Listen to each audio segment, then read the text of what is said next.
사랑의 주님, 주님께 예배드리게 하시니 감사드립니다. 먼저 어제의 날을 자복하며 회개의 기도를 드립니다. 저희들의 행실을 돌아봅니다. 주님, 저희의 행실로는 절대로 주님께 나아갈 수 없음을 고백합니다. 저희가 스스로 저희의 행실을 거룩하게 여기어 다른 사람보다 더 나은 사람이라 여겼습니다. 주님, 용서하여 주시옵소서. 율법의 행위에 묶여있는 저희의 마음을 자유케 하여 주시옵고 오직 예수님의 의만을 붙잡는 믿음을 허락하여 주시옵소서. 이 시간 말씀을 전하고 듣습니다. 성령 하나님 도와주셔서 말씀 속에서 오직 예수 그리스도의 은혜를 발견할 수 있도록 인도하여 주시옵소서. 예수님의 이름으로 기도하오며 하늘에 계신 아버지, 오늘 제가 주님의 임재 안에서 살고 주님을 더욱더 기쁘시게 하기를 기도합니다. 주 예수님, 오늘 제가 저의 십자가를 지고 주님을 따르기를 기도합니다. 성령님, 오늘 성령님이 저를 충만하게 채워주시고 성령의 열매, 사랑과 희락과 화평과 오래 참음과 자비와 양성과 충성과 온유와 절제가 제 삶 속에서 익어갈 수 있도록 해주시기를 기도합니다. 아멘. 말씀을 나누겠습니다. 오늘 저희들에게 주신 하나님의 말씀은 열왕기상 11장 26절에서 43절까지 말씀입니다. 저 여러분이 한 절씩 교독하겠습니다.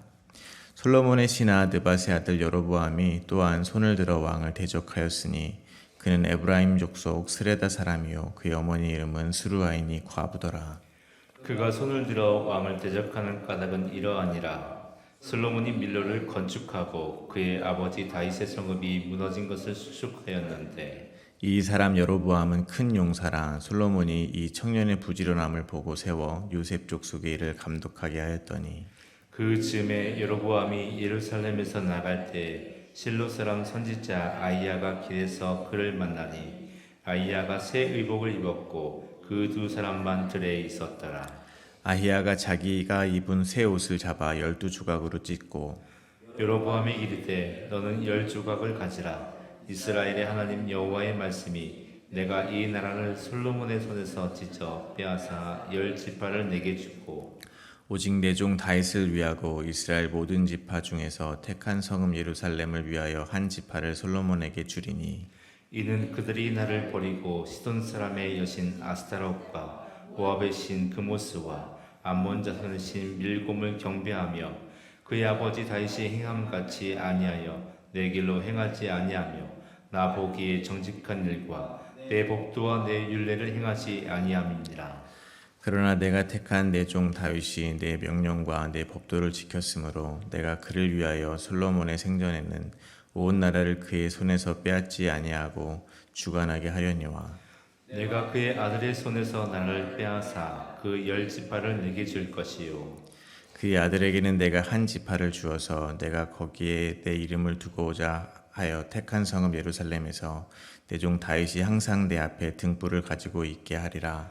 내가 너를 취하리니 너는 내 마음에 원하는 대로 다스려 이스라엘 위에 왕이 되되 내가 만일 내가 명령한 모든 일에 순종하고 내 길로 행하며 내 눈에 합당한 일을 하며 내 종 다윗이 행함같이 내 율례와 명령을 지키면 내가 너와 함께 내가 다윗을 위하여 세운 것 같이 너를 위하여 견고한 집을 세우고 이스라엘을 내게 주리라.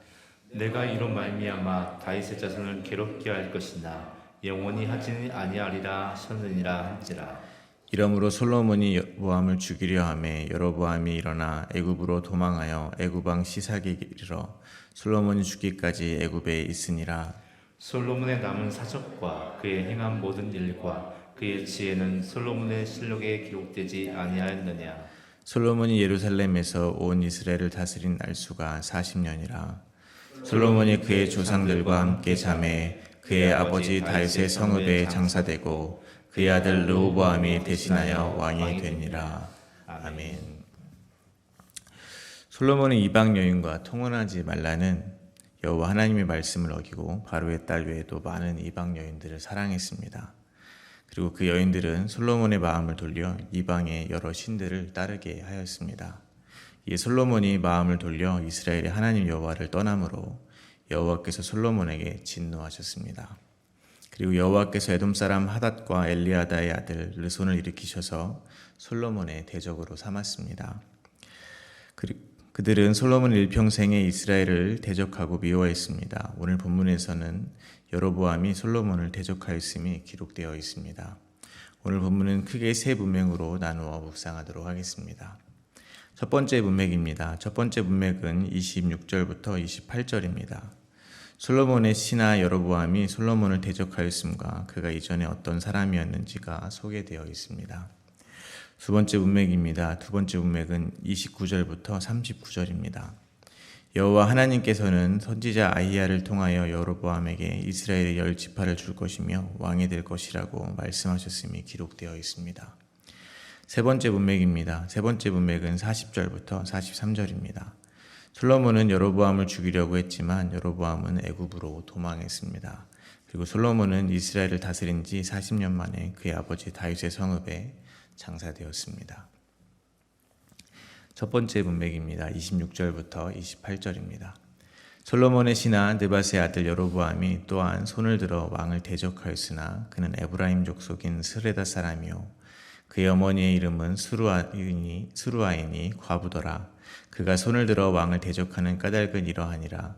솔로몬이 밀로를 건축하고 그의 아버지 다윗의 성읍이 무너진 것을 수축하는데 이 사람 여로보암은 큰 용사라. 솔로몬이 이 청년의 부지런함을 보고 세워 요셉 족속의 일을 감독하게 하였더니 솔로몬이 마음을 돌려 이방의 신들을 따르자 여호와 하나님께서는 대적을 일으키셨습니다. 먼저 에돔 사람 하닷이었습니다. 하닷의 어린 시절 다윗왕으로부터 그의 나라가 멸절당하는 일이 있었습니다. 하닷에게는 솔로몬을 대적할 만한 충분한 동기가 있었다는 것입니다. 그리고 하나님께서는 엘리아다의 아들 르손을 솔로몬의 대적으로 세우셨습니다. 그런데 르손은 다윗에 의해서 그의 주인 소바왕 하닷에델에게서 도망할 수 있었습니다. 훗날 수리아의 왕위를 차지할 수 있었습니다. 따라서 솔로몬의 입장에서는 에돔 사람 하닷보다는 르손에게는 이스라엘을 원수 삼을 만한 동기가 없다는 것입니다. 그리고 오늘 여로보암이 대적으로 등장합니다. 하닷과 르손이 이방인들이었다면 여로보암은 유대인입니다. 동족이 대적으로 등장한다는 것입니다. 게다가 오늘 본문에 의하면 여로보암은 큰 용사였고 매우 충직한 신하였습니다. 솔로몬의 입장에서 본다면 르손보다 더욱 자신을 대적할 만한 동기가 없는 인물이라는 것입니다. 오히려 요셉 집안의 일을 감독하게 할 만큼 자신이 신임하던 인물이었습니다.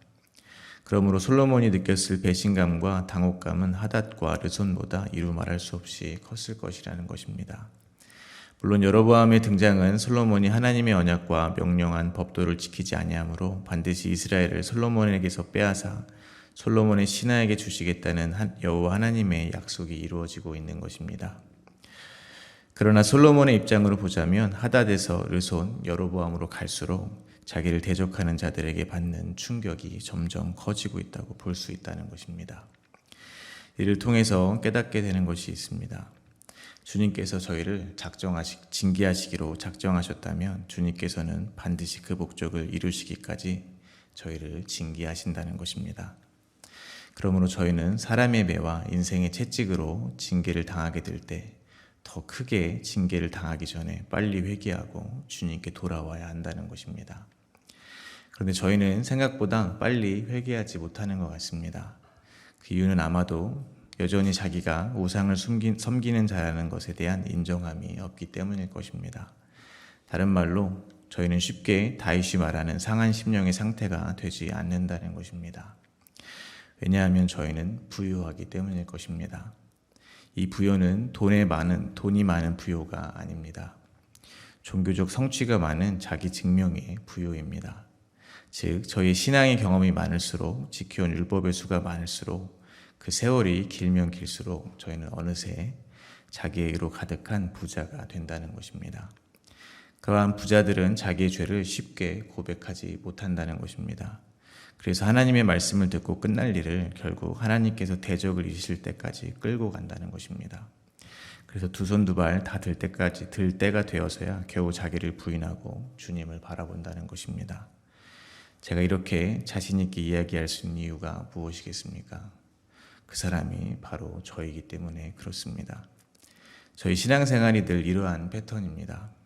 아시는 분은 익히 아실 것이지만 저는 정말로 겁도 없이 저의 모난 부분을 깎아달라는 기도를 정말로 많이 합니다. 하루속히 바벨론을 저에게 보내셔서 죄인 중에 괴수인 저를 멸망시켜달라고 기도합니다. 왜냐하면 저는 그것이 저를 정결케 하고 저를 살리시는 하나님의 뜻임을 믿기 때문에 그렇습니다. 그런데 제가 새벽마다 그렇게 기도한 날이면 정말 저에게 그러한 일이 생기는 날이 많이 있습니다. 바벨론으로 인해 이스라엘이 황폐해지듯이 저의 마음이 황폐해지는 일이 생긴다는 것입니다. 그럼 제가 제 기도대로 되었으니까 저는 여호와로 인하여 즐거워하고 구원의 하나님으로 인해서 기뻐해야 하는 것이 맞습니다. 그런데 실상은 그렇지 않다는 것입니다. 억울해야 한다는 것입니다. 그 순간 절대로 저 자신을 돌아보지 못한다는 것입니다. 죄인이 죄인 취급을 받았는데 그것을 기분 나빠한다면 제가 고백했던 죄인 중에 괴수라는 고백은 그저 위선에 불과한 것입니다. 그러므로 저는 날마다 저를 부인시켜 주세요라고 기도할 수 있다는 것조차도 저의 의로 삼아서 저의 배를 불리는 자기의 부자라는 것입니다. 부귀와 영화로 눈이 멀어버린 솔로몬과 저는 다를 바가 없다는 것입니다. 그래서 저는 소망합니다. 제가 제발 주님이 말씀만 하셔도 제깍제깍 알아듣고 순종하게 되기를 소망합니다. 주님이 점점 더 강한 대적을 일으키시지 않아도 말 잘 듣는 아들이 되기를 소망합니다. 상한 심령, 가난한 심령이 되기를 간절히 소망합니다. 그러므로 저처럼 주님이 대적을 일으키셔서 항복할 때까지 버티지 마시고 언제나 주님의 말씀에 반응하셔서 주님 앞으로 나오게 되시기를 간절히 바랍니다. 두 번째 문맥입니다. 하나님께서는 선지자 아이야를 통해서 말씀하십니다. 30절부터 33절입니다. 아히야가 자기가 입은 새 옷을 잡아 12조각으로 찢고 여로보암에게 이르되 너는 10조각을 가지라. 이스라엘의 하나님 여호와의 말씀이 내가 이 나라를 솔로몬의 손에서 찢어 빼앗아 10지파를 내게 주고 오직 내 종 다윗을 위하고 이스라엘 모든 지파 중에서 택한 성읍 예루살렘을 위하여 한 지파를 솔로몬에게 주리니 이는 그들이 나를 버리고 시돈 사람의 여신 아스타롯과 모압의 신 그모스와 암몬 자손의 신 밀곰을 경배하며 그의 아버지 다윗이 행함같이 아니하여 내 길로 행하지 아니하며 나보기에 정직한 일과 내 법도와 내 율례를 행하지 아니함이니라. 여호와 하나님께서는 아히야의 옷을 12조각으로 찢어 여로보암에게 10조각을 주게 합니다. 그래서 이 나라를 솔로몬의 손에서 찢어 빼앗아 10지파를 여로보암에게 준다고 말씀해 주고 계십니다. 그렇게 한 이유는 솔로몬이 여호와를 버렸기 때문입니다. 솔로몬이 섬긴 이방의 신들은 모두 풍요와 다산의 신들입니다. 지혜를 구한 솔로몬에게 부귀와 영화를 주신 분이 하나님이심에도 솔로몬은 하나님을 등지고 허울 뿐인 이방의 신들을 섬긴다는 것입니다. 그러므로 저희는 주시는 분도 하나님이시요 가져가시는 분도 하나님이심을 다시 한번 깨닫습니다. 만약 저희 인생 가운데 풍요를 주셨다면 저희는 보이는 풍요를 통해서 하나님의 풍성함을 맛보아 알아야 할 것입니다. 그리고 종국에는 보이는 풍요에서 마음을 돌려 보이지 않는 하나님의 풍요를 소망하며 살아가는 자로 나아가야 할 것입니다. 그러나 저희는 한낱 안개와 같은 이 땅의 풍요를 더 얻기 위해서 하나님마저 풍요의 신으로 삼아 우상처럼 섬기고 있는 경우가 많다는 것을 고백하지 않을 수 없다는 것입니다. 그래서 늘 눈에 보이는 것에만 마음을 빼앗기는 연약하고 완악한 저희에게는 언약을 지키시는 주님의 신실하심이 필요한 것입니다. 마찬가지로 솔로몬에게도 주님은 자기의 언약을 남기셨습니다. 34절부터 36절입니다. 그러나 내가 택한 내 종 다윗이 내 명령과 내 법도를 지켰으므로 내가 그를 위하여 솔로몬의 생전에는 온 나라를 그의 손에서 빼앗지 아니하고 주관하게 하려니와 내가 그의 아들의 손에서 나라를 빼앗아 그 10지파를 내게 줄 것이요 그의 아들에게는 내가 한 지파를 주어서 내가 거기에 내 이름을 두고자 하여 택한 성읍 예루살렘에서 내 종 다윗이 항상 내 앞에 등불을 가지고 있게 하리라. 패역한 솔로몬에게 남은 것은 다윗에게 임한 하나님의 언약뿐입니다. 이를 뒤집으면 솔로몬에게 쏟아져야 하는 하나님의 진노를 다윗에게 임한 언약이 막아서고 있다는 것입니다. 하나님께서는 다윗 때문에 솔로몬 생전에 나라를 빼앗아 나누지 않겠다고 하십니다. 그래서 솔로몬 아들 시대에 나라를 찢어 나누십니다. 그런데 솔로몬의 아들에게도 한 지파를 주신다고 하십니다. 그리고 여호와 이름을 두고자 택한 성읍 예루살렘 성에서 하나님의 종 다윗이 항상 하나님 앞에 등불을 가지고 있게 하시겠다 하십니다. 쉽게 말해 다윗 언약은 멈추지 않고 계속될 것이라고 말씀하시는 것입니다. 왜냐하면 다윗은 하나님의 마음을 알았기 때문입니다. 하나님이 원하시는 것은 상한 심령임을 깨달았기 때문입니다. 오직 하나님의 긍휼만이 자기의 구원 되심을 알았기 때문입니다. 그러므로 하나님께서는 여로보암에게도 말씀하십니다. 37절부터 39절입니다. 내가 너를 취하리니 너는 내 마음에 원하는 대로 다스려 이스라엘 위에 왕이 되되 내가 만일 내가 명령한 모든 일에 순종하고 내 길로 행하며 내 눈에 합당한 일을 하며 내 종 다윗이 행함같이 내 율례와 명령을 지키면 내가 너와 함께 있어 내가 다윗을 위하여 세운 것 같이 너를 위하여 견고한 집을 세우고 이스라엘을 내게 주리라. 내가 이로 말미암아 다윗의 자손을 괴롭게 할 것이나 영원히는 하지 아니하리라 하셨느니라 한지라. 하나님께서는 여로보암에게도 동일한 말씀을 하고 계십니다. 다윗과 같이 하나님의 율례와 명령을 지키면 다윗을 위하여 영원한 집을 세운 것 같이 그렇게 하시겠다는 것입니다. 주님이 원하시는 것은 번제와 제물이 아니라 상한 심령임을 깨달아 알고 오직 하나님의 긍휼만이 자기를 구원할 수 있는 유일한 길임을 고백하면 영원한 집을 세울 것이라는 말씀을 주고 계시는 것입니다. 이를 통해서 저희는 다윗의 언약을 전수할 수 있는 자손은 다윗의 생물학적 자손이 아니라는 것을 알 수가 있습니다.